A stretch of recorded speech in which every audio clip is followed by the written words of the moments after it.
Good morning students. आज हम लोग बात करेंगे आरबीएससी क्लास 10 चैप्टर 15 की, जिसका नाम है characteristics and unique trends of Indian economy.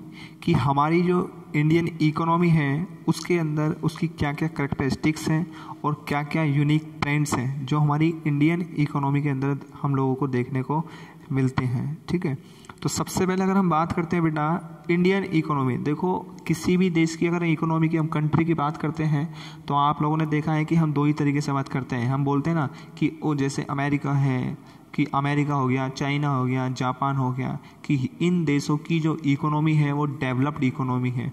एक होता है डेवलप्ड और एक होता है डेवलपिंग इकोनॉमी। ठीक है, डेवलप्ड और डेवलपिंग मीन्स एक डेवलप और एक डेवलपिंग मीन्स अंडर डेवलप। वो ऐसी इकोनॉमी जो अभी डेवलप नहीं है पूरी तरीके से, किसमें है वो अभी अंडर डेवलप है। तो फर्स्ट हेडिंग हमारी यही कहती है कि हम फर्स्ट हेडिंग के अंदर इंडिया की जो इकोनॉमी है उसको एज एन अनडेवलप इकोनॉमी क्या करेंगे, कंसिडर करते हैं। तो ऐसे क्या क्या रीजंस हैं जिसकी वजह से हमारे इंडिया की जो इकोनॉमी है आज भी वो अंडर डेवलप है। ऐसे क्या क्या कारण रहे हैं, ऐसे क्या क्या रीजंस हैं जिसकी वजह से हमारे इंडिया की जो इकोनॉमी है वो आज क्या है, अनडेवलप इकोनॉमी है। ठीक है, वो सारे रीजंस हम वन बाय वन देखेंगे। तो जैसे हम बात करते हैं सबसे पहले लो पर कैपिटा इनकम। हमारे इंडिया की जो इकोनॉमी है और उसकी जो पर कैपिटा इनकम है वो बहुत ही क्या है, लो है, कम है। According to 2015 world bank report, हमारा जो वर्ल्ड बैंक रिपोर्ट है उसके डाटा के अनुसार 2015 में India's per capita gross national income was $1,590।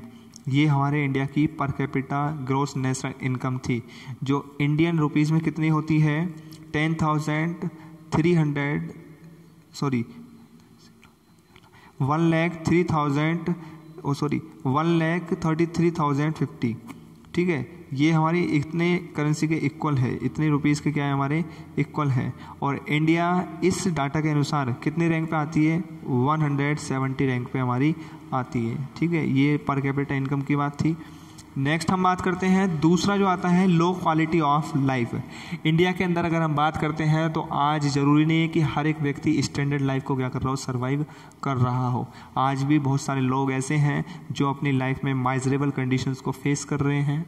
ठीक है, बहुत सारे लोग हैं, बहुत सारे लोगों की जो आजीविका है, जो जीवन है वो कैसे कट रहा है कि पर डे वेजेस को वो अर्न करते हैं और अपने जीवन को वो क्या कर रहे हैं, व्यतीत कर रहे हैं, अपने लिवलीहुड को अर्न कर रहे हैं। लो क्वालिटी लाइफ का मतलब कि हर किसी को एजुकेशन नहीं मिल पाती है, अच्छी बेटर एजुकेशन नहीं मिल पा रही है, हर किसी व्यक्ति को बेटर हेल्थ सिस्टम या हेल्थ फैसिलिटीज़ नहीं मिल पा रही हैं, हर किसी को घर के अंदर इक्वल अपॉर्चुनिटीज़ नहीं मिल पा रही हैं। ठीक है, ये सब चीज़ें हैं जो हमारे कुछ फैक्टर्स हैं जो लो क्वालिटी ऑफ लाइफ के अंदर क्या करे गए हैं, इंक्लूड करे गए हैं।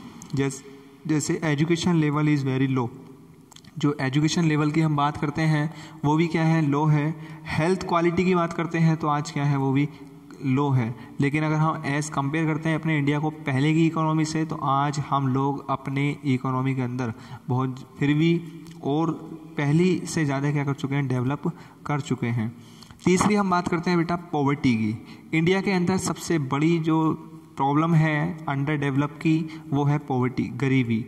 हमारे देश के अंदर गरीबी पहले भी थी और आज भी है। गरीबी का पीछे सबसे पीछे रीज़न क्या है कि हमारे देश के अंदर करप्शन सबसे ज़्यादा है, भ्रष्टाचार क्या है हमारे देश के अंदर सबसे ज़्यादा है। पॉवर्टी प्रॉब्लम है। गरीबी का मतलब क्या है, पॉवर्टी क्या है, poverty is a situation.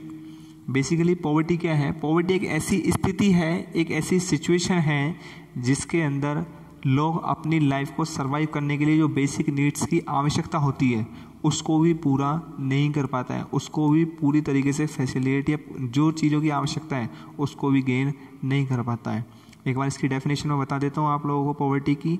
Poverty is a situation in which a person is unable to fulfill their basic needs of the life like food, shelter and clothes. These are the basic requirement, these are the basic necessary things required to survive the life. ये कुछ ऐसे जैसे food हो गया, shelter हो गया, clothes हो गई, ये हमारी लाइफ को सर्वाइव करने के लिए क्या है, बेसिक नीड्स हैं। लेकिन बहुत सारे लोग हमारे देश के अंदर ऐसे हैं जो इनमें से भी कुछ ज़रूरतों को पूरा नहीं कर पाते हैं। वो इस तरीके की सिचुएशंस को क्या करते हैं, फेस करते हैं। और बेटा पॉवर्टी के अंदर जो व्यक्ति है वो अपने जीवन को, अपने काम को पूरा करने के लिए किसी न किसी से किसी तरीके का क्या ले लेते हैं, डेप्ट ले लेते हैं, बोरो कर लेते हैं, पैसा उधार ले लेते हैं। और अगर वो पैसे को रीपे करने में अनसक्सेसफुल हो जाते हैं तो वो एक डेप्ट के अंदर फंस जाते हैं, कर्जे के अंदर फंस जाते हैं। तो वो गरीबी से बाहर नहीं निकल पाते हैं और ज़्यादा वो क्या हो जाते हैं, गरीब हो जाते हैं। ठीक है, तो जो मेजर प्रॉब्लम रहे वो भी पॉवर्टी जो है, ये भी एक मेजर प्रॉब्लम रही है हमारे देश के अंदर अंडर डेवलप इकोनॉमी को कंसिडर करने के अंदर। नेक्स्ट है ओवर डिपेंडेंस ऑन एग्रीकल्चर। अगर आज हम बात करते हैं अपने इंडिया के अंदर, तो हमारा इंडिया जो है पहले से ही इसके अंदर जो लोग रहे हैं वो सबसे ज़्यादा जो अपने जीवन को व्यतीत करने के लिए, अपने लाइफ को, अपने लिवलीहुड को अर्न करने के लिए जो ज़्यादातर वो डिपेंड रहे हैं, वो सबसे ज़्यादा डिपेंड रहते थे एग्रीकल्चर पे। पहले भी रहते थे, आज भी हैं, लेकिन एज़ कम्पेयर टू पहले के देश में अगर हम कंपेयर करते हैं तो आज डिपेंडेंसी ऑन एग्रीकल्चर थोड़ी क्या हो चुकी है, कम हो चुकी है। क्यों हो चुकी है? क्योंकि आज सेकेंडरी और टर्सरी सेक्टर हमारे डेवलप सेक्टर हो चुके हैं। ठीक है, पहले क्या हुआ करता था, पहले सबसे ज़्यादा लोग एग्रीकल्चर सेक्टर के अंदर ही, मतलब means agriculture types of activities के अंदर ही क्या रहते थे, एंगेज रहा करते थे। ठीक है, लेकिन आज लोग एग्रीकल्चर सेक्टर से ज़्यादा secondary sector means manufacturing sector and tertiary sector means service sector के अंदर भी क्या है आज की तारीख में एंगेज हैं। लेकिन ओवर डिपेंडेंसी ऑन एग्रीकल्चर की वजह से भी हमारा जो देश है वो अंडर डेवलप कंसिडर किया गया था। नेक्स्ट है डेमोग्राफिक रीजन्स। कुछ डेमोग्राफिक रीजन्स हैं। क्या क्या डेमोग्राफिक रीजन्स? जैसे बर्थ रेट हो गया, मोर्टेलिटी रेट हो गया और ग्रोथ रेट हो गया। अगर इंडिया के अंदर हम बर्थ रेट की बात करते हैं या डेथ रेट की बात करते हैं तो डेथ रेट जो है, death rate is very high in India, sorry birth rate is very high in India, ये गलत टाइप हो गया है यहाँ पे डेथ रेट। बर्थ रेट और अगर डेथ रेट में बेटा हम लोग कंपैरिजन अगर हम करते हैं तो बर्थ रेट क्या मिलेगा हम लोगों को देखने को ज़्यादा मिलेगा और डेथ रेट जो वो क्या है, कम है। जिसकी वजह से हमारे देश की जो जनसंख्या है, हमारे देश की जो पॉपुलेशन है, आबादी है, वो भी बहुत तेज़ी से क्या होती जा रही है, बढ़ती जा रही है। और आप लोगों को पता है अगर जितनी तेज़ी से पॉपुलेशन इंक्रीज़ हो रही है उसी तेज़ी से, उसी स्पीड से हम लोगों को हर चीज़ को या हर चीज़ के प्रोडक्शन को इंक्रीज़ करना क्या है, ज़रूरी है। जब हम पॉपुलेशन के रेट ऑफ इंक्रीज़ के अनुसार प्रोडक्शन के रेट को इंक्रीज़ करना स्टार्ट करेंगे तभी हम लोग बढ़ती हुई जनसंख्या की डिमांडों को क्या कर सकते हैं, पूरा कर सकते हैं। ठीक है, डिमांड इंक्रीज़ होती है तो हम लोगों को सप्लाई इंक्रीज़ करना भी क्या है, ज़रूरी है। डिमांड इंक्रीज़ हो रही है, सप्लाई कम हो रही है तो क्या हो जाती है, महंगाई हो जाती है और जिससे गरीब जो लोग हैं, जो पुअर लोग हैं, वो उसको अफोर्ड नहीं कर पाते हैं। दूसरा जो हमारा डेमोग्राफिक रीज़न है वो है मोर्टेलिटी रेट। मोर्टेलिटी रेट मतलब मदर हो गया, child and infant are also high. Mortality rate के अंदर हमारा बेसिकली क्या आता है, इसको इन्फेंट मोर्टेलिटी रेट भी बोलते हैं कि बच्चा जन्म तो ले लेता है लेकिन before completing of their 1 year, 1 साल पूरा करने से पहले उसकी किसी भी रीजन से क्या हो जाना, डेथ हो जाना, उसको हम लोग क्या बोलते हैं, इन्फेंट मोर्टेलिटी रेट बोलते हैं। ठीक है ना।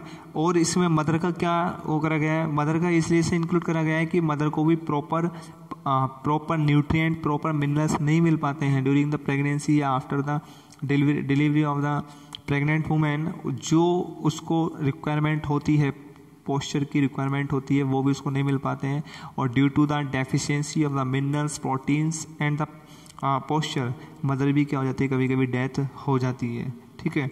और नेक्स्ट आता है growth rate of A population is very high, जिसको मैं बता चुका हूँ कि हमारे देश के अंदर जो ग्रोथ रेट है पॉपुलेशन का, आबादी का, वो बहुत क्या है, ज़्यादा ही हाई है।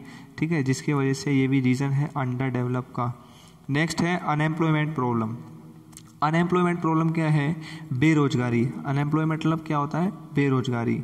मीन्स कि हमारे देश के अंदर ऐसे नहीं है कि पढ़े लिखे नहीं है, मीन्स एजुकेटेड भी हैं और इलिटरेट भी है, अनपढ़ भी हैं और पढ़े लिखे भी हैं। तो ज़रूरी नहीं है कि जो पढ़ा लिखा है उसको ही जॉब मिले। जॉब दोनों तरीके के व्यक्ति करते हैं, लिटरेट भी और इलिटरेट भी। But what is the difference between them, means skill की रिक्वायरमेंट होती है। एक होती है प्रोफेशनल स्किल।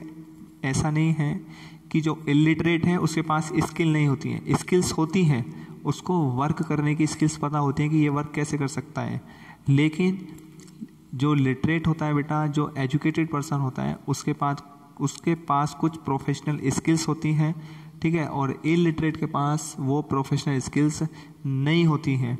लेकिन due to the absence of practical training, due to the absence of skills, due to the way of talking, due to the way of doing, इन सब की कमी की वजह से लोगों को रोजगार नहीं मिल पाता है, लोगों को एम्प्लॉयमेंट नहीं मिल पाता है। तो अनएम्प्लॉयमेंट भी क्या है, एक ऐसी सिचुएशन है, कंडीशन है कि जिसके अंदर व्यक्ति काम करना तो चाहता है लेकिन उसको उसकी मर्जी के अनुसार काम नहीं मिल पाता है, ठीक है ना। ऐसा नहीं है कि व्यक्ति काम नहीं करना चाहता है, व्यक्ति काम तो करना चाहता है लेकिन उसको काम वर्क नहीं मिल पाता है। तो अनएम्प्लॉयमेंट की क्या डेफिनेशन है? Unemployment is a situation in which a person is willing to do work but he or she is unable to find any type of work। Unemployment एक ऐसी कंडीशन है, एक ऐसी सिचुएशन है जिसके अंदर व्यक्ति काम करना तो चाहता है, काम करने का इच्छुक होता है, he is willing to do work, लेकिन वो किसी भी तरीके के कार्य को पाने में क्या हो जाता है, अनसक्सेसफुल हो जाता है। और इसी कंडीशन को हम लोग क्या बोलते हैं, अनएम्प्लॉयमेंट बोलते हैं। इसी सिचुएशन को हम लोग अनएम्प्लॉयमेंट सिचुएशन बोलते हैं, ठीक है। नेक्स्ट है बैकवर्ड टेक्निक। बैकवर्ड टेक्निक का मतलब क्या है कि हमारे पास लैक ऑफ टेक्नोलॉजी है। लैक ऑफ टेक्नोलॉजी मतलब कि देखा होगा आप लोगों ने कि पहले जो एग्रीकल्चर फील्ड थे उनके अंदर जो हम टूल्स यूज़ किया करते थे वो ज़्यादातर हैंडमेड्स हुआ करते थे, जिसकी वजह से हम लोग प्रोडक्शन को भी इंक्रीज नहीं कर पाते थे, ठीक है। और जो हम टेक्निक्स का यूज़ करते थे वो बैकवर्ड टेक्निक्स हुआ करती थी। Farmers also don't know how to increase the production, ठीक है। तो देखा होगा आप लोगों ने ग्रीन रिवॉल्यूशन आया था 1960 में, ठीक है। 1960 में ग्रीन रिवॉल्यूशन आया to increase the production of the crops, wheat हो गया, शुगर केन हो गया, कुछ पर्टिकुलर क्रॉप्स थी, उनके प्रोडक्शन को इंक्रीज करने के लिए ग्रीन रिवॉल्यूशन लाया गया था। एक वाइट रिवॉल्यूशन भी आया था, ठीक है। लेकिन ये बैकवर्ड टेक्निक्स थी जो लोगों को पता नहीं थी, लोग अपने सिंपल वे में परफॉर्म किया करते थे, ठीक है। लेकिन आज हम बात करते हैं तो आज बहुत सारी मॉडर्न टेक्निक्स डेवलप हो चुकी हैं जिसके थ्रू हम लोगों ने अपने इंडिया की जीडीपी को बहुत हद तक क्या किया, इंक्रीज किया है। कुछ अदर प्रॉब्लम्स रही हैं, लो ह्यूमन डेवलपमेंट। अगर हम हर इंडिविजुअल व्यक्ति के डेवलपमेंट की बात करते हैं, हर ह्यूमन के डेवलपमेंट की बात करते हैं तो हर एक किसी व्यक्ति का जो डेवलपमेंट देखा गया है, ठीक है ना, ह्यूमन डेवलपमेंट इंडेक्स के अनुसार HDI के अकॉर्डिंग वो भी क्या रहा है, लो रहा है। करप्शन आप लोग जानते ही हैं कि इंडिया में करप्शन की वजह से भी इंडिया की जो इकोनॉमी है वो आज कैसी है, अंडर डेवलप इकोनॉमी कंसिडर्ड की जाती है।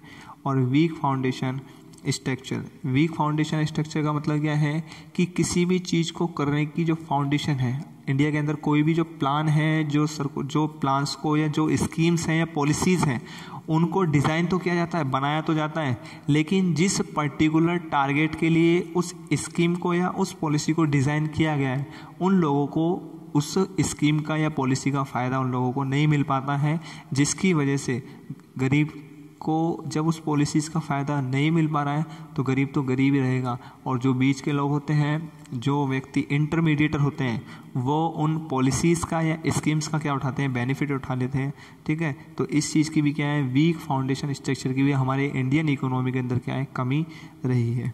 ये तो बात करी थी हमने इंडियन इकोनॉमी की अंडर डेवलप की, और क्या क्या इसके पीछे रीजंस थे कि हमारे इंडिया की जो इकोनॉमी है वो अंडर डेवलप है।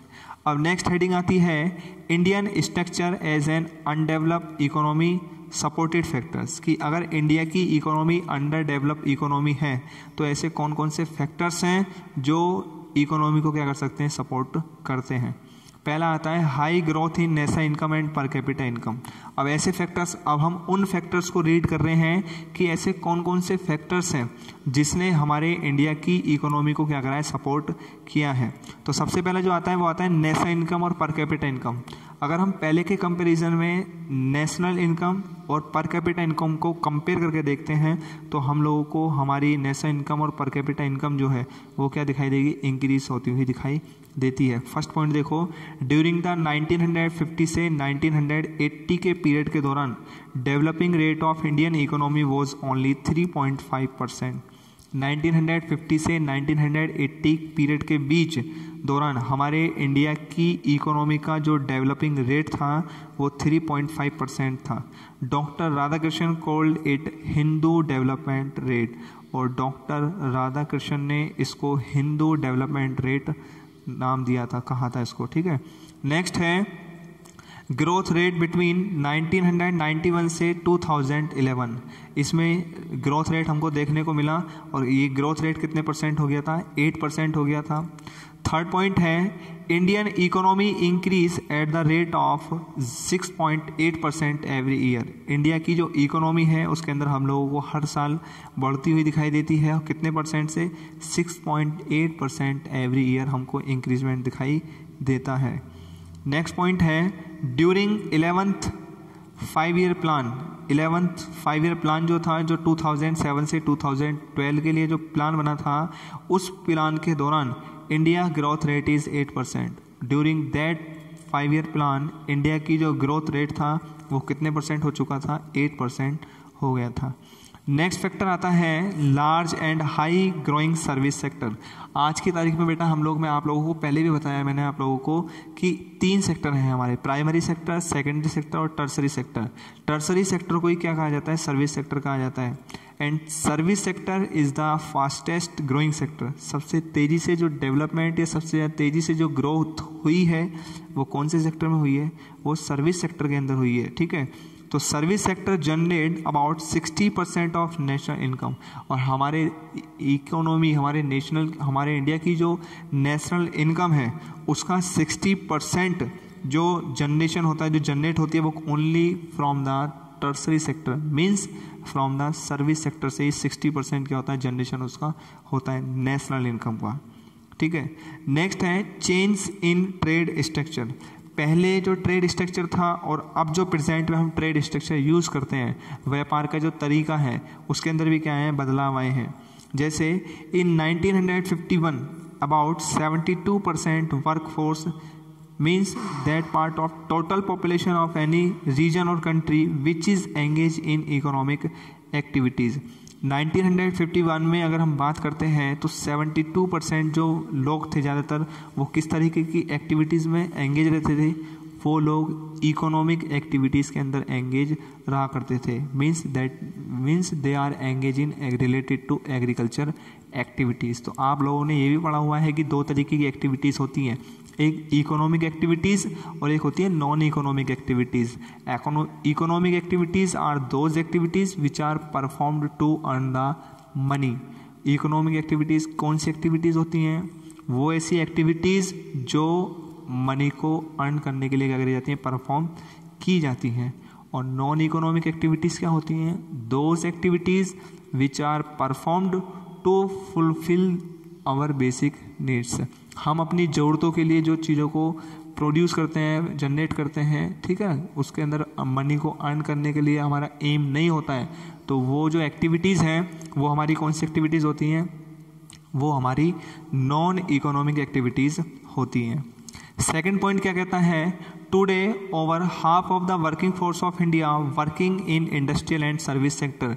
पहले के कंपैरिजन में पहले 72% जो लोग थे वो ज़्यादातर हमारी इकोनॉमिक एक्टिविटीज़ के अंदर एंगेज रहते थे, और वो भी सबसे ज़्यादा किसके अंदर, एग्रीकल्चर रिलेटेड एक्टिविटीज़ के अंदर हम लोगों ने देखा एंगेज रहते थे। लेकिन अगर हम आज बात करते हैं तो आज हमारे देश की आधे से ज़्यादा, हाफ से भी ज़्यादा जो जनसंख्या है, पॉपुलेशन है, वर्किंग फोर्स है, वो ज़्यादातर जो एंगेज है वो हमारी इंडस्ट्रियल और सर्विस सेक्टर के अंदर क्या है, आज वर्क कर रही है। मीन्स सेकेंडरी सेक्टर और टर्सरी सेक्टर के अंदर क्या कर रही है, काम कर रही है, ठीक है। थर्ड पॉइंट है improvement in economic and foundation structure. Improvement in economic and foundation structure कि हमारे इंडिया की जो इकोनॉमी है उसके अंदर क्या क्या इम्प्रूवमेंट्स लाए गए थे, किस तरीके से फाउंडेशन स्ट्रक्चर को दोबारा डेवलप किया गया था। अगर हम लास्ट 65 ईयर्स की बात करते हैं इंडिया के अंदर, India's power production capacities increase about 100 times. आज हम बात करते हैं और पिछले लास्ट 65 ईयर्स के दौरान, ठीक है ना, तो आज प्रेजेंट में इंडिया की जो पावर प्रोडक्शन कैपेसिटी है वो इंक्रीज़ हो चुकी है, और कितने टाइम्स इंक्रीज़ हो चुकी है, 100 टाइम्स इंक्रीज़ हो चुकी है। 100 मोर देन 100 टाइम्स आज हम लोग क्या कर सकते हैं, प्रोडक्शन रेट को प्रोड्यूस कर सकते हैं। At the time of independence, जब हमारा देश क्या हुआ था, आज़ाद हुआ था, total length of India road was about 5 lakh kilometre. जो हमारा देश आज़ाद हुआ था, इंडिया क्या हुआ था, इंडिपेंडेंट हुआ था, उस समय इंडिया के अंदर टोटल लेंथ ऑफ रोड जो थी वो कितनी थी, 5 लाख किलोमीटर थी, which is now increase to 50 lakh kilometre. लेकिन आज हम लोगों ने कितना कर चुके, हम लोगों ने रोड की लेंथ को भी क्या कर दिया है, इंक्रीज कर दिया है, और 5 लाख से कितना कर दिया है, 50 लाख किलोमीटर हम लोग इसको कर चुके हैं। ये भी डेवलपमेंट हमको देखने को मिला है। नेक्स्ट है 1951 के अंदर लिटरेसी रेट जो था वो 18.3% था, जो अब प्रेजेंट में जंप करके कितना हो गया, 74.04% हो गया था 2011 के सर्वे के अनुसार। According to the survey of 2011 the literacy rate was found to be 74.04%। इतना लिटरेसी रेट हमको पाया गया था। और नेक्स्ट है at birth life expectancy was 32.1 years in 1951 which change to 68 years in 2014। ठीक है ना, ये कहा जाता था कि आदमी जब जन्म लेता है तो उसका लाइफ एक्सपेक्टेंसी पीरियड जो था वो कितना 32.1 ईयर्स कंसिडर्ड किया जाता था 1950 के दौरान, लेकिन अब वो कितना हो चुका है 2040 के अनुसार 68 ईयर्स वो डाटा हमारा हो चुका है। ठीक है, और भी कुछ अदर कॉजेज रहे हैं, जैसे positive change in foreign trade structure, India's population growth rate slows down in 1971। सबसे पहला क्या आता है कि हमारा जो फॉरेन ट्रेड स्ट्रक्चर है, हम जो एक कंट्री से दूसरी कंट्री के साथ क्या करते हैं, ट्रेड करते हैं, व्यापार करते हैं, उसके अंदर भी क्या लाए गए हैं, बहुत सारे बदलाव आए हैं, चेंजेस आए हैं। और 1971 के डाटा के अनुसार हमारे इंडिया की जो पॉपुलेशन ग्रोथ रेट है वो भी क्या हो गई थी, थोड़ी कम हुई थी, 24.80% टू 17.64% इन 2001 से 2011।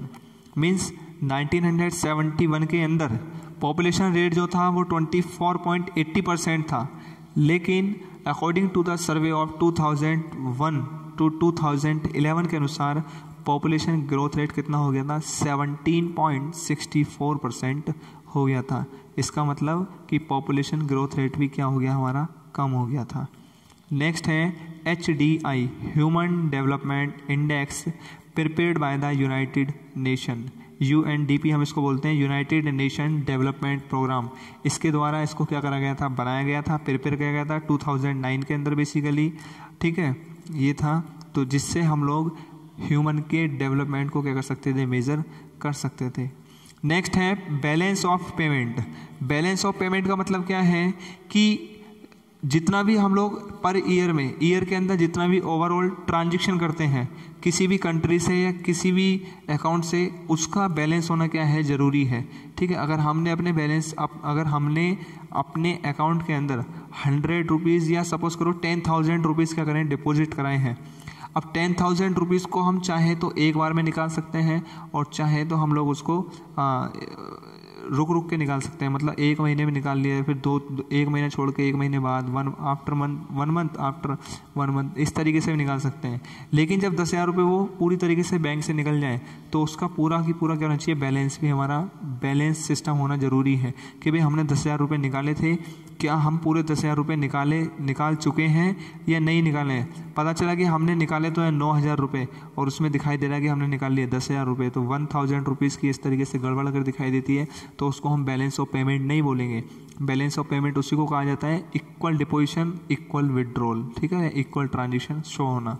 सो देखो इसको, balance of payment, overview of all transactions in a year of a country with the rest of the world is called balance of payment। कि ट्रांजेक्शन का ओवरव्यू देखना ईयर के अंदर जो एक कंट्री से होता है, हमारा पूरे वर्ल्ड में जितनी भी कंट्रीज हैं जिससे हम ट्रेड कर रहे हैं, उन सब कंट्रीज से हमारे बैलेंस को क्या करा जाता है, ओवरव्यू किया जाता है कि कितना पैसा आया, कितना पैसा गया, वो बैलेंस हो रहा है या नहीं हो रहा है। इसी को बैलेंस ऑफ पेमेंट कहा जाता है। 1944 के अंदर इंटरनेशनल बैंक और reconstruction and development was formed, ठीक है। इंटरनेशनल बैंक और रिकंस्ट्रक्शन डेवलपमेंट को फॉर्म करा गया by the order of the Britain would conference, Britain would conference के थ्रू, और इसी को क्या कहा जाता है, वर्ल्ड बैंक कहा जाता है। तो हमारे वर्ल्ड बैंक का जो नाम है वो क्या है, ब्रिटन वुड्स कॉन्फ्रेंस नाम है, याद रखना है आप लोगों को, ठीक है ना। World bank it is an international organisation. World bank क्या है, वर्ल्ड बैंक एक ऐसी इंटरनेशनल ऑर्गेनाइजेशन है जो सब कंट्री के करेंसी या सब कंट्री के जो जीडीपी का जो पूरी इकोनॉमी का डाटा है उसको क्या कर रखता है, वर्ल्ड बैंक के पास होता है। इट प्रोवाइड्स, वर्ल्ड बैंक का मेनली वर्क क्या होता है, it provides finance advice and research to developing nations. वो ऐसे नेशंस जो आज अंडर डेवलप हैं उनको फाइनेंशियली क्या करता है, हेल्प प्रोवाइड करता है, उनको एडवाइस देता है, उनको रिसर्च करवाता है कि किस तरीके से वो अपने नेशंस को और ज़्यादा डेवलप कर सकते हैं। बेसिकली वर्ल्ड बैंक का जो मेन हेडक्वार्टर है वो वॉशिंगटन, ठीक है, यूएसए के अंदर है, और इसके जो मेंबरशिप है वो कितनी कंट्रीज़ के साथ है, 189 countries are the members of the world bank, ठीक है। वर्ल्ड बैंक की मेंबर्स हैं कितनी कंट्रीज़, 189 कंट्रीज़। और वर्ल्ड बैंक का जो प्रेसिडेंट है उसका नाम है जिम यंग किम, ठीक है, he was a Chinese man, ठीक है, चाइनीज़ मैन था ये। और नेक्स्ट है फैक्टर्स फॉर इकोनॉमिक इम्प्रूवमेंट। ऐसे कौन कौन से फैक्टर्स हैं जिससे हम लोग अपने इंडिया की इकोनॉमी को क्या कर सकते हैं, इम्प्रूव कर सकते हैं। तो सबसे पहला जो फैक्टर आता है वो आता है लिबरलाइजेशन। बोर्ड में आया हुआ है ये, ठीक है, liberalisation. What do you mean by liberalisation? Liberalisation first point देखो, it refers to the process of making easy economic policies. ये एक ऐसा प्रोसेस है जो किस चीज़ को रेफर करता है कि इस लिबरलाइजेशन के अनुसार हम लोग अपनी इकोनॉमी को डेवलप करने के लिए, अपने इकोनॉमी को इम्प्रूव करने के लिए क्या बनाते हैं, इजी से इजी पॉलिसीज बनाते हैं, इजी से easy rules and simplification laws बनाते हैं, रूल्स एंड रेगुलेशंस बनाते हैं, ताकि हर एक ट्रेडर, हर एक मर्चेंट, हर एक पीजेंट क्या कर सके, इजीली वे में ट्रेड कर सके।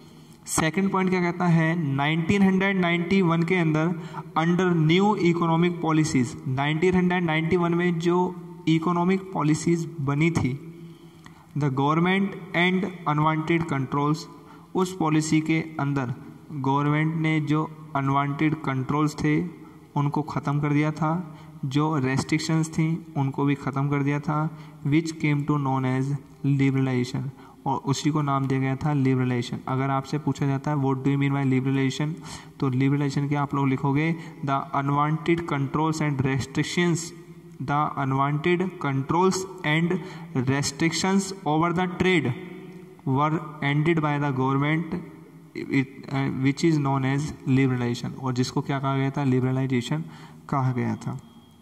अगर हम बात करते हैं और तो इंडिया की जो इकोनॉमी है, India economy change from socialist mixed economy to capitalist mix economy. India की जो इकोनॉमी है वो चेंज हो चुकी है, और किस चीज़ से चेंज हुई है, सोशलिस्ट मिक्स इकोनॉमी से क्या बन चुकी है, कैपिटलिस्ट मिक्स इकोनॉमी बन चुकी है, ठीक है। नेक्स्ट जो फैक्टर आता है वो आता है प्राइवेटाइजेशन।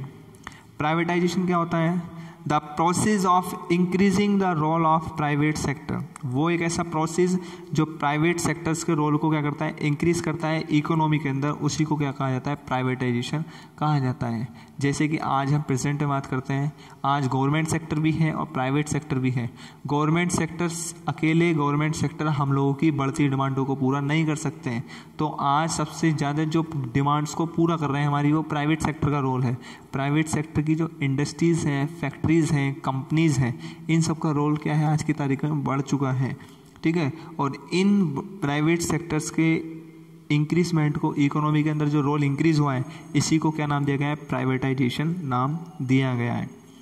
नेक्स्ट है इट रेफर्स, रिवर्स नहीं है, it refers to the act of transferring ownership property और business from the government to private sector. ये रेफर करता है, ये एक ऐसा एक्ट है जो अपनी खुद की प्रॉपर्टी या खुद के बिजनेस को किस फॉर्म में, किस में रेफर कर रहा है, किस में कन्वर्ट कर रहा है, प्राइवेट सेक्टर के अंदर हम लोग क्या कर सकते हैं, वर्क कर सकते हैं। मतलब हमारी खुद की प्रॉपर्टी है, हम अपना खुद का बिजनेस क्या कर सकते हैं, डेवलप कर सकते हैं, रन कर सकते हैं, ठीक है।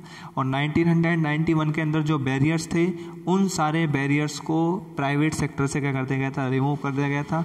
जितनी भी प्राइवेट कंपनीज थी जो बैरियर्स, पाबंदियाँ लगाई हुई थी, उन सारे बैरियर्स को क्या कर दिया गया था, रिमूव कर दिया गया था। नेक्स्ट आता है ग्लोबलाइजेशन। ये बोर्ड के अंदर क्वेश्चन आया हुआ है बेटा, ग्लोबलाइजेशन का पूछा जाता है कि what do you mean by globalisation. Globalisation means free flows of goods between various nation. अलग अलग नेशन के अंदर गुड्स का क्या होना, फ्लो होना, means exchange of goods between more than one nation. एक नेशन से ज़्यादा, 2 हो, 3 हो, 4 हो, उन नेशंस के बीच में अगर हम गुड्स को क्या कर रहे हैं, एक्सचेंज कर रहे हैं, फ्री फ्लो कर रहे हैं, तो उसी को क्या कहा जाता है, ग्लोबलाइजेशन कहा जाता है बेसिकली। अब किस किस चीज़ का एक्सचेंज हो सकता है, गुड्स का एक्सचेंज हो सकता है, फ्री फ्लो ऑफ सर्विसेज हो गया, लेबर हो गया, टेक्नोलॉजी हो गया, स्प्रेड ऑफ नॉलेज हो गया। इन सारी चीज़ों को किसके अंदर इंक्लूड किया गया है, ग्लोबलाइजेशन के अंदर इंक्लूड किया गया है, ठीक है। नेक्स्ट है it is an economic process. Globalisation जो है ये एक इकोनॉमिक क्या है, प्रोसेस है, और it refers to the integration of markets in the economy, global economy. Basically global level पे जो हमारी इकोनॉमी है, उन इकोनॉमी के अंदर हर कंट्रीज़ की मार्केट्स को क्या करता है, आपस में ये इंटीग्रेट करता है। मीन्स हर कंट्री के लोग अपने गुड्स, सर्विसेज, टेक्नोलॉजी को, हर चीज़ को इस पर्टिकुलर मार्केट के अंदर आके क्या करते हैं, एक्सचेंज करते हैं। नेक्स्ट है MNC। MNC means multinational companies, ठीक है ना। मल्टीनेशनल कंपनीज क्या होती हैं, वो ऐसी कंपनीज जो मोर देन 1 कंट्रीज से ज़्यादा, अलग अलग कंट्रीज में उनकी क्या होती है, ब्रांचेज होती हैं जो वर्क को क्या करती हैं, परफॉर्म करती हैं। तो MNC play significant role in the globalisation. और ग्लोबलाइजेशन को डेवलप करने में, ग्लोबलाइजेशन को रन करने में, और सबसे इंपॉर्टेंट या सिग्निफिकेंट रोल जो प्ले कर रही हैं ग्लोबलाइजेशन के अंदर, वो करती हैं हमारी MNC companies, multinational companies. Multinational companies क्या है, पॉइंट देखो next. Multinational company is a company that owns and controls production in more than one nation. Multinational companies वो कंपनीज होती हैं जिनका खुद का अपना कंट्रोल होता है प्रोडक्शन पे भी, और जो अपनी ब्रांचेस को एक नेशन से ज़्यादा दूसरे नेशन में क्या करती हैं, रन करती हैं, उनको हम लोग क्या बोलते हैं, मल्टीनेशनल कंपनीज बोलते हैं, ठीक है। In globalisation international monetary fund IMF, world bank and world trade organisation have play remarkable role. Globalisation के अंदर IMF हो गया, इंटरनेशनल मॉनेटरी फंड हो गया, वर्ल्ड बैंक हो गया, और WTO, world trade organisation. These 3 factors play a important role in the globalisation. जो WTO है, वर्ल्ड ट्रेड ऑर्गेनाइजेशन है, इसको 1 जनवरी 1995 में क्या करा गया था, इस्टेब्लिश करा गया था। और इस WTO को इस्टेब्लिश करने का जो मेन एम था, वो था कि इंटरनेशनल ट्रेड को क्या कर दिया जाए, लिबरलाइज कर दिया जाए। लिबरलाइज मीन्स कि कोई भी कंट्री किसी भी कंट्री के साथ या किसी भी नेशन के साथ क्या कर सकती है, ट्रेड कर सकती है।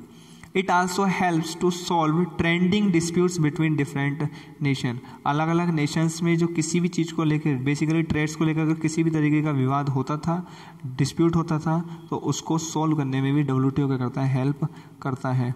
नेक्स्ट आता है the concept of indigenous, means स्वदेशी मूवमेंट। स्वदेशी मतलब कि हमें उन गुड्स, उन सर्विसेज का यूज़ करना है which are manufactured in our nation, जो हमारे नेशन के अंदर बननी है, जो हमारे देश के अंदर बननी है, हमें अपने देश की अंदर बनाई हुई गुड्स और सर्विसेज का क्या करना चाहिए, इस्तेमाल करना चाहिए, यूज़ करना चाहिए। स्वदेशी मीन्स का मतलब होता है of our nation. Swadeshi refers to the products and services generated by Indian companies like Tata हो गया, गोदरेज हो गई, हीरो हो गया, बजाज हो गया, ये सारे हैं स्वदेशी। इन सब चीज़ों को क्या करता है, रेफर करता है।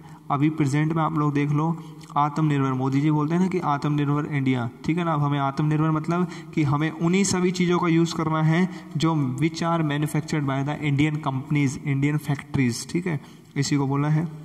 और नेक्स्ट हम बात करते हैं कि जो एडवांटेज हैं स्वदेशी की, क्या क्या स्वदेशी की हमारी एडवांटेज है, देखो। It increase domestic product of country and national income as well. Swadeshi movement को अडॉप्ट करने के बाद इफ़ मीन्स कि अगर हम अपने इंडिया के मैन्युफैक्चरिंग गुड्स या सर्विसेज का यूज़ करते हैं तो इसकी क्या क्या एडवांटेज है। पहला है कि हमारे कंट्री के जो डोमेस्टिक प्रोडक्ट हैं वो क्या होंगे, इंक्रीज़ होंगे, और इसके साथ साथ हमारे नेशन की जो नेशनल इनकम है वो भी क्या होगी बेटा, इंक्रीज़ होगी। Second point, it will increase domestic of goods make by Indian industries. Indian industries के द्वारा जो गुड्स क्या हो रहे हैं, मैन्युफैक्चरिंग हो रहे हैं, उन सब की डोमेस्टिक गुड्स की भी क्या होगी, वैल्यू इंक्रीज होगी, ठीक है, प्रोडक्शन इंक्रीज हो जाएगा। थर्ड है एम्प्लॉयमेंट अपॉर्चुनिटीज़ भी क्या होंगी, इंक्रीज होंगी। जब ज़्यादा से ज़्यादा लोग इंडिया के मैन्युफैक्चरिंग गुड्स को ज़्यादातर परचेज करेंगे तो प्रोडक्शन इंक्रीज, मतलब डिमांड होगी ज़्यादा है तो सप्लाई भी इंक्रीज़ करनी पड़ेगी, और सप्लाई इंक्रीज़ करने के लिए लेबर की आवश्यकता होती है, और जितनी ज़्यादा लेबर की आवश्यकता होगी उतना ही ज़्यादा एम्प्लॉयमेंट क्या होगा, क्रिएट होगा। More revenue is achieve to government. अगर हम इंडिया की मैन्युफैक्चरिंग के द्वारा ये जो गुड्स मैन्युफैक्चर्ड हो रहे हैं उनको यूज़ करते हैं तो जितना भी ज़्यादा से ज़्यादा टैक्स होगा वो हमारी गवर्नमेंट को ही क्या होगा, जाएगा, बाहर हमको देना नहीं पड़ेगा, जिससे गवर्नमेंट उसी टैक्स को क्या कर सकती है, हमारे डेवलपमेंट के लिए यूज़ में ले सकती है। Reduce the import of goods. Import of goods, जो चीज़ों को हम लोग इम्पोर्ट करते हैं, बाहर से आयात करते हैं, उन सब चीज़ों के अंदर भी क्या आ जाएगी, कमी आ जाएगी, बाहर से मंगाना कम पड़ेगा हम लोगों को। फिर the feelings of swadeshi increase our love towards nation.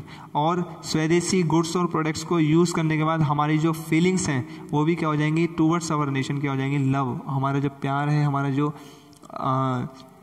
सोचने का तरीका है, हमें अपने देश से और ज़्यादा क्या होने लगेगा, प्यार होने लगेगा, ठीक है। हम लोग आत्मनिर्भर जैसे बोलते हैं मोदी जी, वो एकदम ट्रू लाइन है, तो उस चीज़ को हम लोग फॉलो करेंगे। और नेक्स्ट आता है skill development. Skill development programme इसको बोलते हैं बेसिकली, ठीक है। इसको labour is called human capital. देखो स्किल डेवलपमेंट प्रोग्राम मीन्स क्या है कि the programme which are run for the development of skills in the human beings. Labours के अंदर ह्यूमन बींग्स को स्किल डेवलप करने के लिए जो प्रोग्राम चलाए गए थे उसी को स्किल डेवलपमेंट प्रोग्राम कहा जाता है।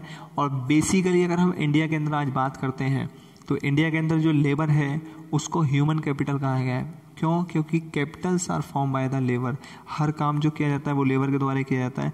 अगर लेबर काम करना बंद कर दे तो सारे के सारे काम क्या हो सकते हैं, बंद हो सकते हैं। If labour is provided with skill and competency through education. अगर हम अपने लेबर को स्किल प्रोवाइड करते हैं, उसको एजुकेशन के थ्रू कॉम्पीट करना सिखाते हैं, हेल्थ ट्रेनिंग दे के या किसी भी तरीके से, तो हम लोग अपने लेबर के स्टैंडर्ड को क्या कर सकते हैं और ज़्यादा इम्प्रूव कर सकते हैं। और this skilled labour is asset to our country. और जितनी ज़्यादा स्किल्ड लेबर होगी, बेसिकली इसमें ये कहा गया है कि जो लेबर है वो हमारी कंट्री की क्या एक तरीके से एसिड है। तो इस एसिड को स्किल्ड बनाना हमारी क्या है, जिम्मेदारी है कि जितना ज़्यादा हम लोग अपने लेबर को स्किल्ड बनाएंगे, उनको नई से नई टेक्नोलॉजी, उनको नई से नई स्किल्स सिखाएंगे, उतना ही ज़्यादा हमारी कंट्री का क्या होगा, डेवलपमेंट होगा। और national skill development mission was started on 15 जुलाई 2015। और इसी चीज़ को डेवलप करने के लिए एक प्रोग्राम चलाया गया, एक मिशन चलाया गया था जिसका नाम था नेशनल स्किल डेवलपमेंट मिशन। इसको स्टार्ट किया गया था 15 जुलाई 2015 में under the leadership of honourable prime minister mister Narendra Modi ji के द्वारा इस नेशनल स्किल डेवलपमेंट प्रोग्राम को क्या करा गया था, स्टार्ट किया गया था। ये आप लोगों का चैप्टर 15 था जो कंप्लीट हो चुका है, ठीक है। किसी को कोई डाउट हो, कुछ भी हो तो आप लोग कमेंट सेक्शन में जाके मेंशन कर दो, उसका सॉल्यूशन मैं आप लोगों को बता दूंगा, ठीक है। Thank you guys.